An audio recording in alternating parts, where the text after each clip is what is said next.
Hey everybody, Evil Cheese here. I'm Scott. I'm Casey. I'm Eric.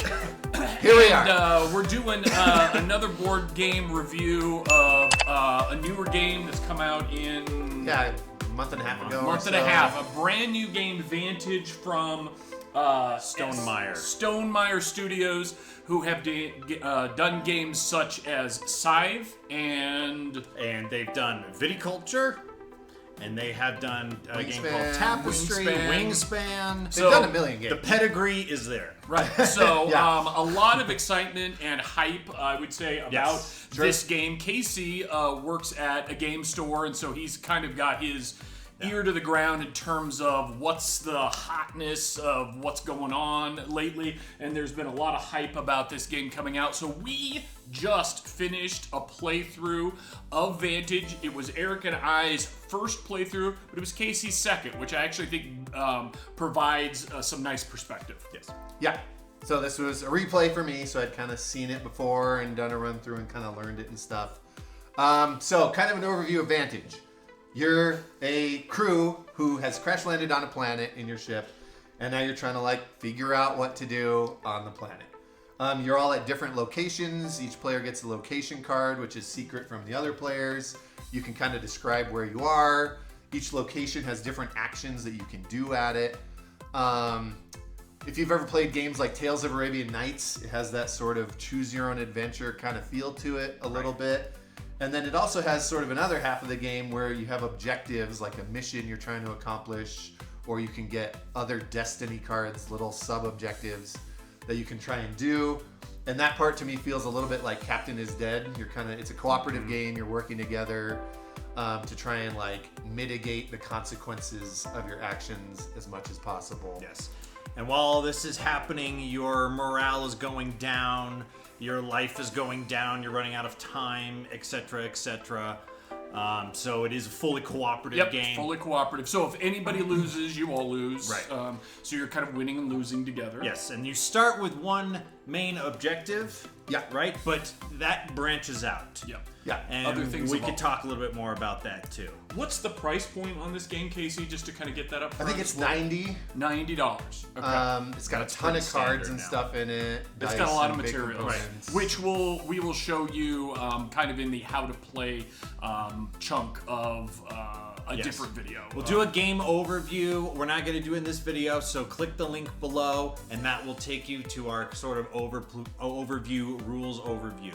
Yeah, Now- I'll show you how it works. And we're going to say this now too. Spoiler potential alert now.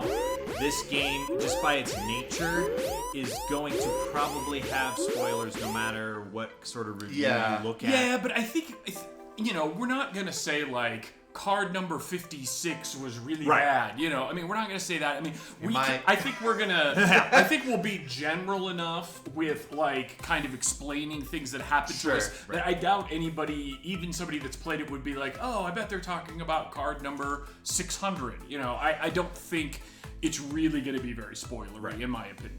But so here's the general flow of the game.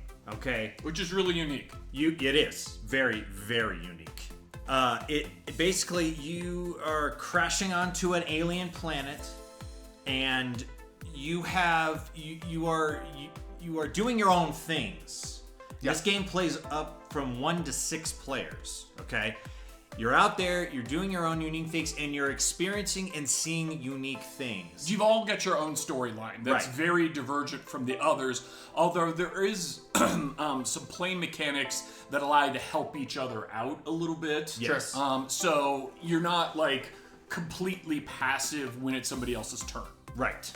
Which is a great thing. You can be engaged on everybody's turn, but then you're also going to want to be engaged because you're sort of wanting to see what they experience.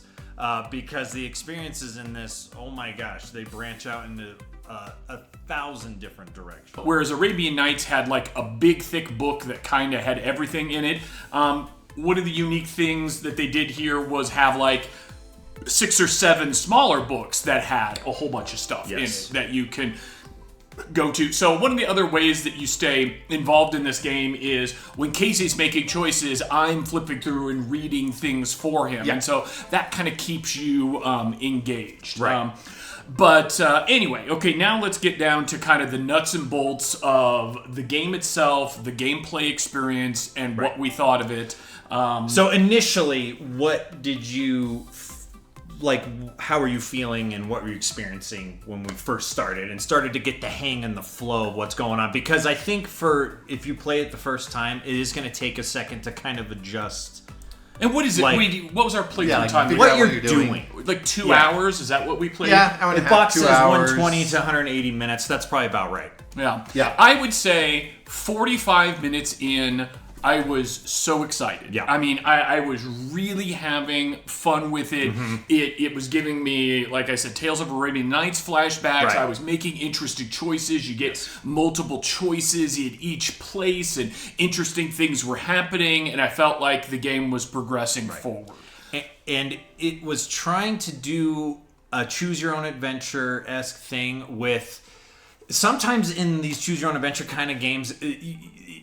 what happens doesn't really have any consequences, or there's nothing to really mitigate against. This was trying to have it be a game that you could still feel like you had some control over while just really insane things were happening. Well, there were much more specific lose conditions and win conditions. I think you had health, you had morale, you've got time that you're burning, and you're helping each other out. You're staying engaged on other people's and these things are going down, so you felt an urgency, and these things impacted the choices you made. Whereas in Tale of Arabian Nights, you're like, hell with it. We're going to do whatever we feel like. 'Cause this might be the most interesting thing. And so there were other factors that were definitely affecting your choices. And then you had these goals, which is where things started to have some problems. Because we had a goal, and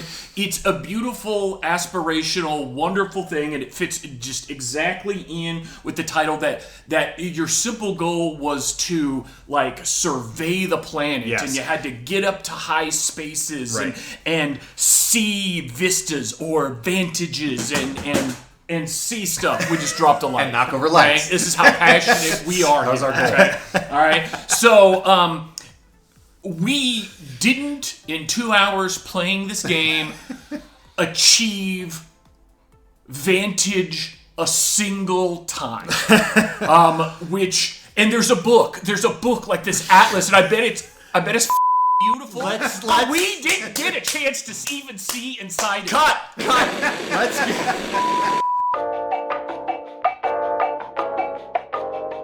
Let's start with the pros. Of the game. The game looks cool. It looks cool. The components, the dice, all that, really great. And actually, it's pretty minimalistic for how much can happen in this game. Totally. Yeah. It's a box. There's really not a board, which thank God, because if there was a board, I mean, it would be huge. Yeah. It'd probably be everywhere, and you don't really want to know where your friends are too. It's kind of which makes sense. The thing. There's some mystery to it, which can be fun. There's some games mystery of, to it. Figure it out.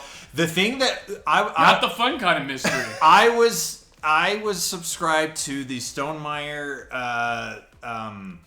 newsletter for this game when I first heard it announced, and the thing that hooked me on this was that the unique view you were going to have from everybody having a unique thing that they had to try to maybe kind of communicate to other people what was going on. Right. And that was still the coolest, most unique thing in this game. Are you talking about like when we were supposed to be describing where we were to one another? Well, because your cards are... The game is designed to have your cards hidden. Like you've got a little stand, You're seeing and you something. hide your cards from one another, which is another useless and pointless component of the game. It ended up being that. But the game looked great. It looked great while being useless. It aspires, it swings for the fences. I mean, the amount of branching things that could happen in this game is sort of like astronomically huge. Yeah, it really is. Looking at the number of there's booklets a lot of outcomes and the things there's a that lot can of happen cards.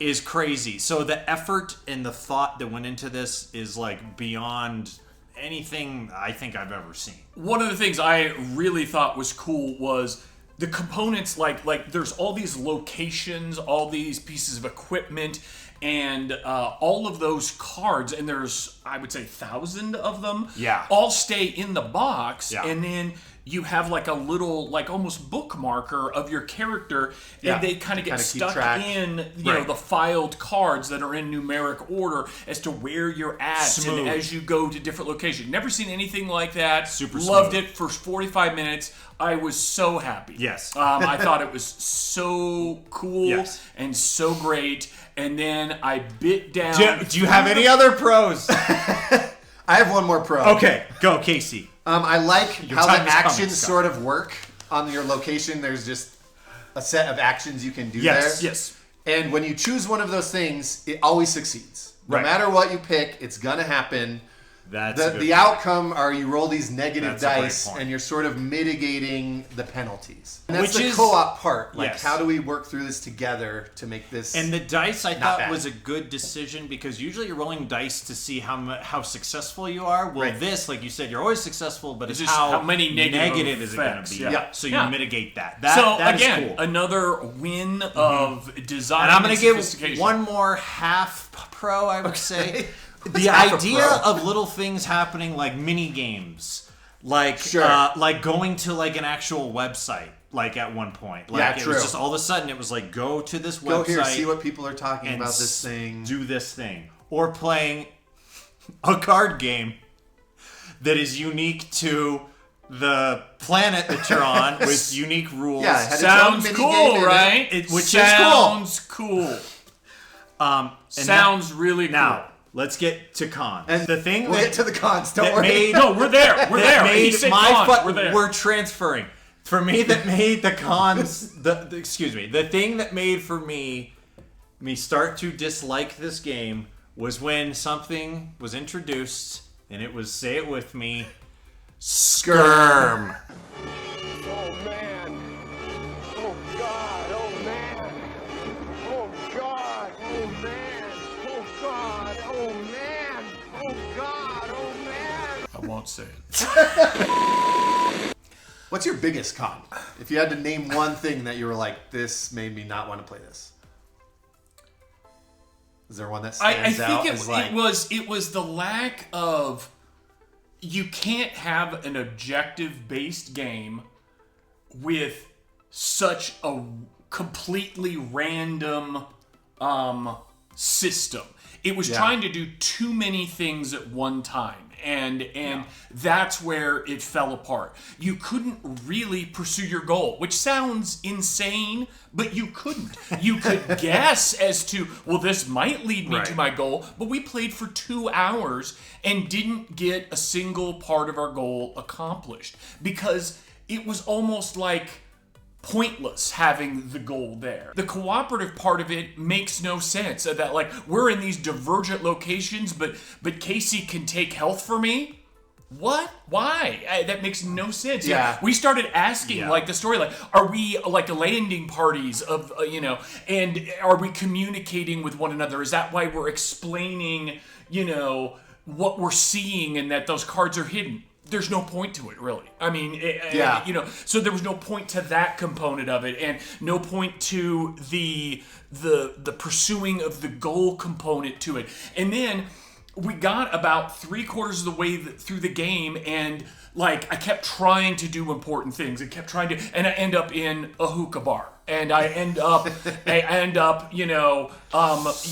buying crystals that had no purpose. Which would all be fine if you didn't have a specific overarching goal that you needed to achieve and very little control over it. I mean, it just fell apart with the mechanics and with the theme and with all this stuff, and it had such potential.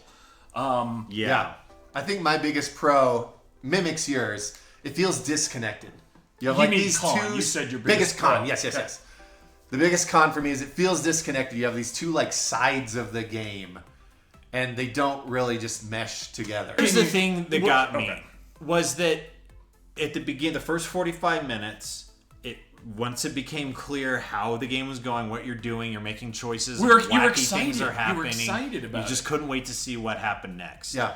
Then something happened around when I needed to play a Skirm, Yeah. a card game that just, quite frankly, had way too many rules and was just too weird for adding into the middle of the game. That became like win 5 rounds of this horrible mini game, and you win the game. So that and became- I it was would a have new rather objective for us. died than That have became completed the objective that I tried to achieve just because I wanted the game game to be to end. over. So I kept pursuing something that I didn't think was that fun. Yeah. I refused, even though I could have possibly played the mini game. I refused to do it because I hated it so much. I mean, It started to go downhill for me when the complexity and the stuff the game was throwing at you began to hockey stick.